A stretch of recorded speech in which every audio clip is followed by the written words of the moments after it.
जब अमेरिका ने दुनिया का पहला न्यूक्लियर बॉम्ब बनाया तो उसे लगा कि बस अब वो दुनिया का बादशाह है जिसे कोई छू भी नहीं सकता था। लेकिन वो गलत था।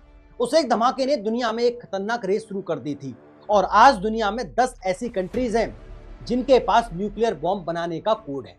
कुछ कंट्रीज ने एक दूसरे की मदद की और कुछ ने चोरी किया, लेकिन सभी कंट्रीज ने जासूसों, धोखे और सीक्रेट डील्स का सहारा भी लिया। साथियों, हम आज देखेंगे कैसे इन 10 मुल्कों ने एक दूसरे से मुकाबले करते हुए दुनिया की सबसे खतरनाक टेक्नोलॉजी बनाई, और हम उन कंट्रीज को भी देखेंगे जो यह टेक्नोलॉजी हासिल करने के बिल्कुल करीब पहुंच गए थे, और उन कंट्रीज को भी जिनका न्यूक्लियर वेपन बनाने की लिस्ट में अगला नंबर है। यह कहानी असल में जर्मनी में शुरू होती है 1938 में। यह वो वक्त था जब साइंटिस्ट ने पहली बार न्यूक्लियर फिशन डिस्कवर किया। उन्हें पता लगा कि एटम्स को तोड़कर वह चेन रिएक्शन के जरिए मैसिव एनर्जी रिलीज कर सकते हैं। इस डिस्कवरी ने पूरी साइंटिफिक कम्युनिटी को हिलाकर रख दिया। अगले ही साल एल्बर्ट आइंस्टीन ने अमेरिका को वार्निंग भेजी। उसने अमेरिकन गवर्नमेंट को बताया कि नादस इस नई साइंस को वेपनाइज कर सकते हैं। इस वार्निंग की वजह से हिस्ट्री के सबसे महंगे और सीक्रेटिव साइंस एक्सपेरिमेंट का आगाज किया गया। अमेरिका ने मैनहट्टन प्रोजेक्ट लॉन्च किया।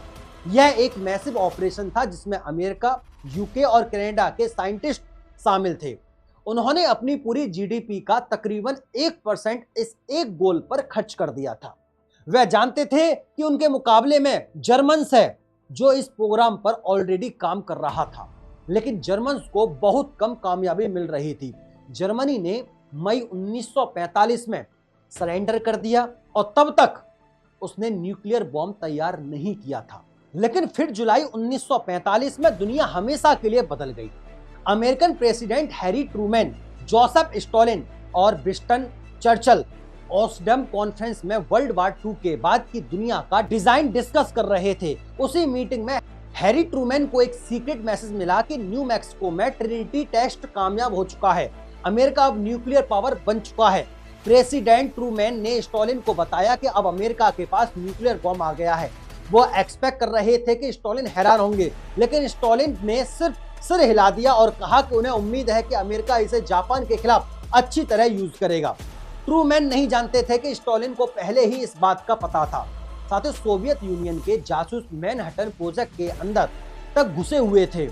इंटरनली स्टॉलिन गुस्से में थे कि अमेरिका ने उनसे पहले बॉम्ब बना लिया है।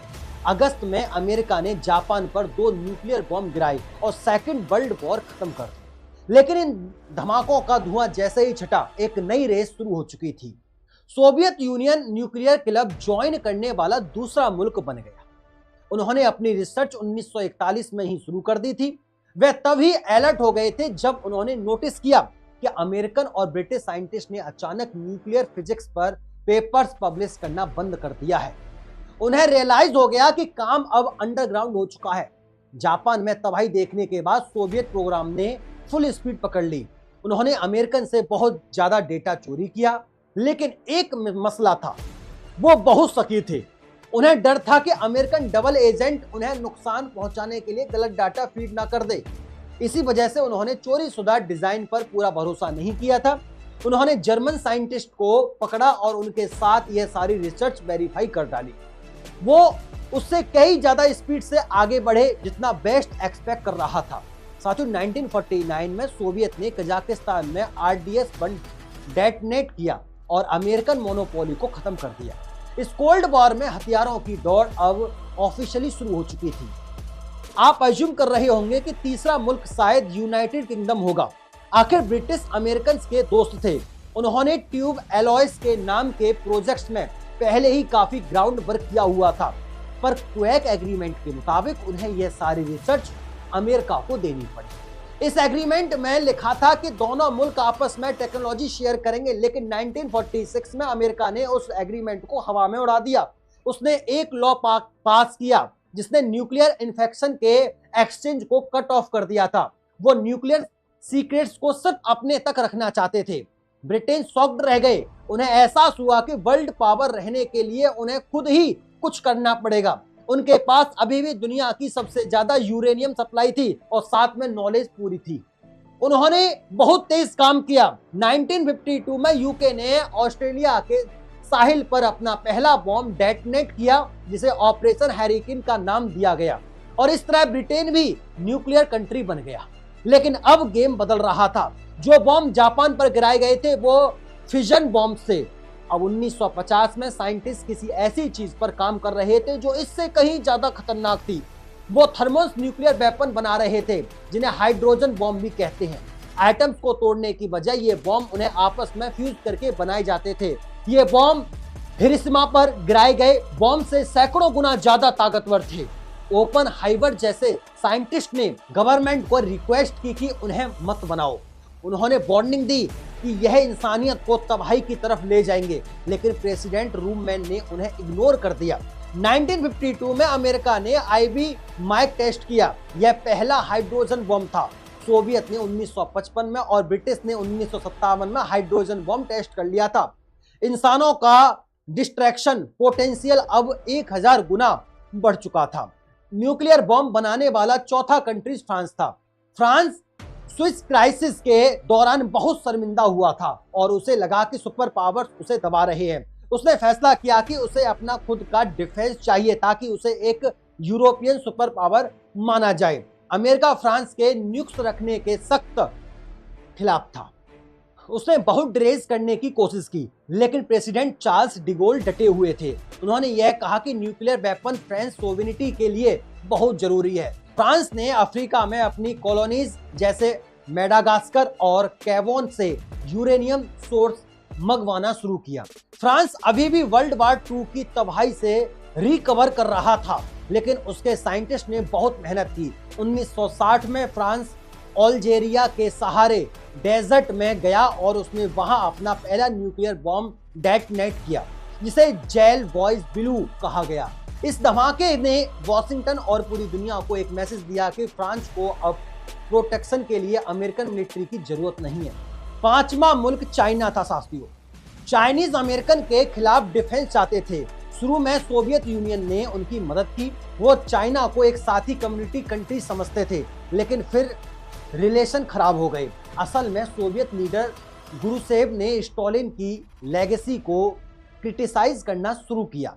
वो वेस्ट के साथ बेहतर रिलेशन चाहते थे। माओ सेडोंग को यह बहुत गलत लगा। उन्होंने सोवियत पर इल्जाम लगाया कि वह अपनी रिवॉल्यूशनरी स्पिरिट खो रहे हैं। दोनों मुल्क अलग हो गए और सोवियत ने अपनी सारी टेक्निकल हेल्प वापस ले ली। उन्होंने चाइना को बाकी चीजें खुद फिगर आउट करने के लिए छोड़ दिए, लेकिन उन्होंने सारे रिसोर्सेज न्यूक्लियर बॉम्ब बनाने में लगा दिए। साथियों, 1964 में चाइना ने लॉप नूर झील पर अपना पहला एटॉमिक बॉम्ब टेस्ट करके दुनिया को शॉक कर दिया। इसके बाद उन्होंने एक और शॉक दिया।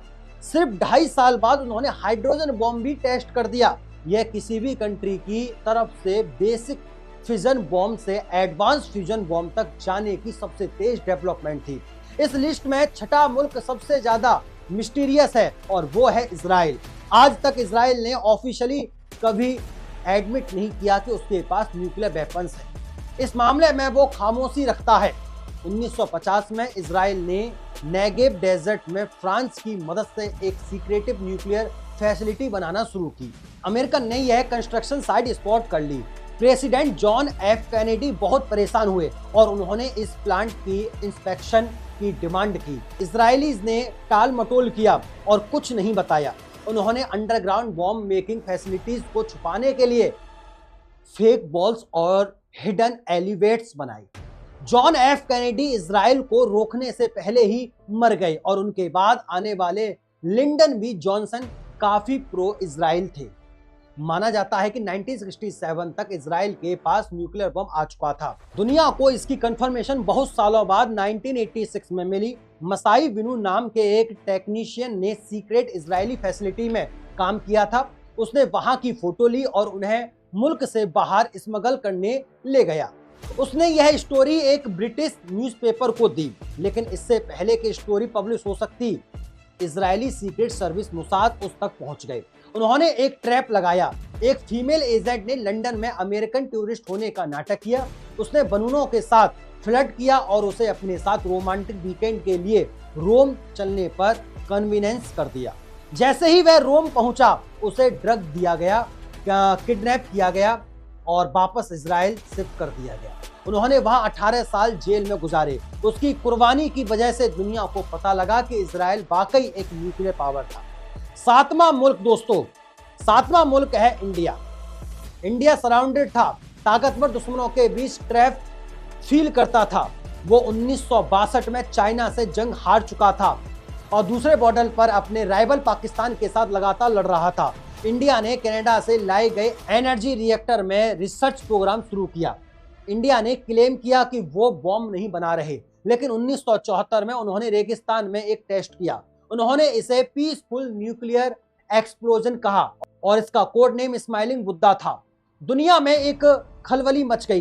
कनाडा और अमेरिका ने टेक्नोलॉजी मिसयूज करने पर इंडिया पर सैंक्शंस लगा दिए। इंडिया कुछ अरसे के लिए रुक गया, लेकिन 1990 में उसने ऑफिशियली अपने प्रोग्राम को वेपनाइज कर लिया। उन्होंने no first use policy declare की।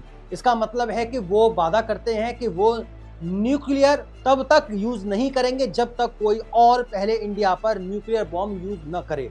8वीं कंट्री की शायद सबसे यूनिक स्टोरी है। यह साउथ अफ्रीका था। 1970 तक साउथ अफ्रीकन गवर्नमेंट बिल्कुल अकेली हो चुकी थी। बाकी दुनिया उनसे नफरत करती थी और मदद करने से इनकार करती थी। उन्होंने अपने बॉर्डर्स की तरफ देखा और उन्हें हर जगह दुश्मन नजर आए।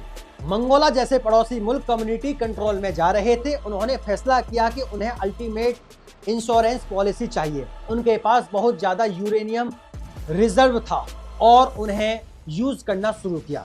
1989 में एक अमेरिकन सैटेलाइट ने साउथ अफ्रीका के कंट्रोल वाले आइलैंड के करीब इंडियन ओशियन में मिस्टीरियस लाइट डिटेक्ट की। यह माना जाता है कि यह इजराइल के साथ एक जॉइंट न्यूक्लियर टेस्ट था। 1980 तक साउथ अफ्रीका ने 6 फुली फंक्शनल न्यूक्लियर बॉम्ब बना लिए थे। सोवियत यूनियन कोलैप्स हो गया। कम्युनिज्म का थ्रेट खत्म हो गया। साउथ अफ्रीकन गवर्नमेंट जानती थी कि उनका वक्त खत्म हो रहा है। वो नेल्सन मंडेला की सरबराही में आने वाली नई गवर्नमेंट को न्यूक्लियर वेपन देने से खौफजदा थे। साथियों, उन्होंने वो किया जो कोई और कंट्री नहीं कर सकता था। उन्होंने बंटरली अपने सारे न्यूक्लियर वेपन डिसमेंटल कर दिए। उन्होंने सारे ब्लूप्रिंट्स डिस्ट्रॉय कर दिए और यूरेनियम को पिघला दिया। तो साउथ अफ्रीका वो अकेला मुल्क है जिसने अपने न्यूक्लियर बनाए और फिर सब खत्म कर दिया। 9वां मुल्क है पाकिस्तान। 1971 में इंडिया से आधा मुल्क गंवाने के बाद पाकिस्तानी प्राइम मिनिस्टर जुल्फिकार भुट्टो ने ऐलान किया कि अगर लोगों को घास की रोटी भी खानी पड़ी तब भी वो अपना न्यूक्लियर बम बनाएंगे। वो इंडिया को डोमिनेट करने नहीं दे सकते थे। इस प्रोग्राम के हीरो अब्दुल कदीर खान थे। वो नीदरलैंड में एक फैसिलिटी में मेटल जिस्टर थे जो यूरेनियम एनरिच करती थी। उन्होंने अपनी क्लियरेंस यूज करके सेंट्रीफ्यूजिस के टॉप सीक्रेट ब्लूप्रिंट्स चोरी किए।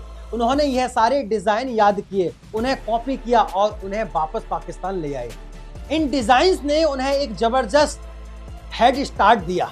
उन्हें चाइना से भी मदद मिली जो इंडिया को चेक में रखना चाहता था। अमेरिका जानता था कि पाकिस्तान क्या कर रहा है, लेकिन अमेरिका को अफगानिस्तान में सोवियत से लड़ने के लिए पाकिस्तान की मदद चाहिए थी। इसलिए अमेरिकन ने आंखें बंद कर ली। 1998 में इंडिया के टेस्ट्स कंडक्टर करने के सिर्फ कुछ हफ्तों बाद पाकिस्तान ने भी जवाब दिया। उन्होंने पहाड़ों में 5 न्यूक्लियर बॉम्ब डेटोनेट किए। पाकिस्तान में अब खुश हो गए। अनलाइक इंडिया, पाकिस्तान की फर्स्ट यूज पॉलिसी नहीं है। इसका मतलब है कि अगर उन्हें लगे कि वो कन्वेंशनल वॉर हारने वाले हैं तो वो न्यूक्लियर मिसाइल लॉन्च कर देंगे। और अब हम आते हैं इस लिस्ट के आखिरी कंट्री पर और वो है नॉर्थ कोरिया। फिर एकदम सीक्रेसी में चले गए। उन्होंने वेपन्स न बनाने का वादा करते हुए ट्रेटी साइन की और फिर उन ट्रेटीज को तोड़ दिया। उन्होंने वो डिजाइन यूज किए जो कहा जाता है कि उन्होंने पाकिस्तान से खरीदे थे। साथियों, 2006 में नॉर्थ कोरिया ने अपना पहला अंडरग्राउंड न्यूक्लियर टेस्ट किया। नॉर्थ कोरिया को उसी वजह से न्यूक्स चाहिए थे जिस वजह से बाकी सबको चाहिए थी। वह रिजिम सर्वाइव चाहते थे कि किम फैसिलिटी को लगता था कि न्यूक्लियर बॉम्ब्स के बगैर अमेरिका उन पर अटैक कर देगा। उन्होंने शुरू में तो एनर्जी के लिए सोवियत मदद ली, लेकिन फिर एकदम यह एक छोटा एक्सप्लोजन था और कुछ एक्सपर्ट्स के मुताबिक यह पार्शियल फेलियर था, लेकिन वो कोशिश करते रहे। साल 2009 और 2013 में उन्होंने बड़े बॉम्ब टेस्ट किए। 2017 तक उन्होंने thermonuclear hydrogen bomb test किया और आज उनके पास इंटरकॉन्टिनेंटल मिसाइल हैं जो थ्योरेटिकल अमेरिका तक पहुंच सकते हैं। नॉर्थ कोरिया एक अकेला एक ऐसा देश है जिन टेरिटरी को तोड़कर अपना न्यूक्लियर बॉम्ब बनाया। तो यह वो 10 कंट्रीज हैं जिन्होंने बॉम्ब बनाया, लेकिन कहानी सिर्फ इन्हीं तक खत्म नहीं होती। ऐसे और भी मुल्क हैं जिनके पास न्यूक्लियर वेपन्स हैं। कोल्ड वॉर के दौरान अमेरिका और सोवियत ने पूरी दुनिया में अपने न्यूक्लियर वेपन छुपाए।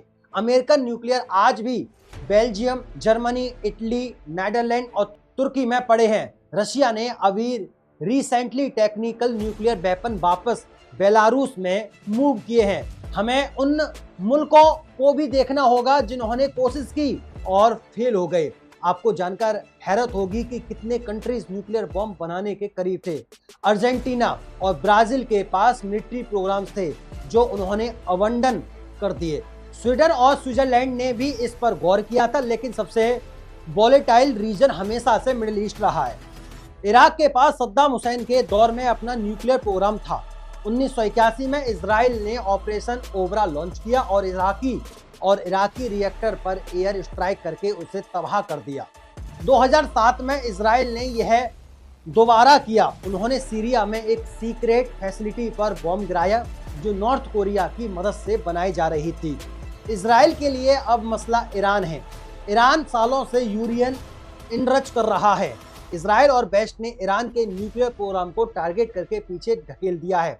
एक और मुल्क है जिसे अक्सर नजरअंदाज किया जाता है और वो है जापान, जिसे एक्सपर्ट्स थ्रेशोल्ड स्टेट कहते हैं। जापान के पास एडवांस रॉकेट टेक्नोलॉजी और प्लूटोनियम के बड़े रिजर्व हैं। एक्सपर्ट्स मानते हैं कि अगर जापान चाहे तो वो महीनों में न्यूक्लियर वेपन बना सकता है। फिलहाल उनका पैसिफिस्ट कॉन्स्टिट्यूशन इसे रोकता है, लेकिन अगर एशिया में जियोपॉलिटिकल सिचुएशन बदलती है तो जापान कभी भी टेरिटरी तोड़ सकता है। और आखिर में हम उस चीज को नहीं भूल सकते जो समुद्रों की तह में है।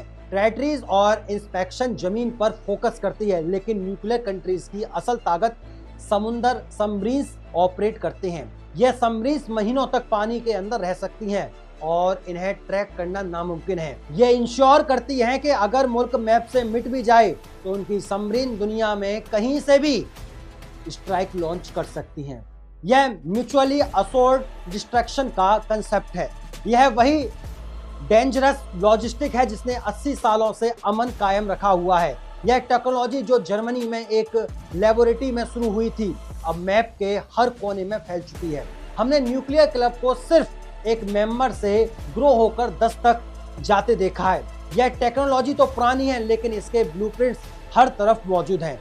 तो दोस्तों, उम्मीद करता हूं ये सेशन, ये जानकारी आपको बहुत ही अच्छी लगी होगी। अगर अच्छी लगी है तो वीडियो को लाइक करना, दोस्तों में शेयर करना और चैनल को सब्सक्राइब नहीं किया चैनल को सब्सक्राइब जरूर करना।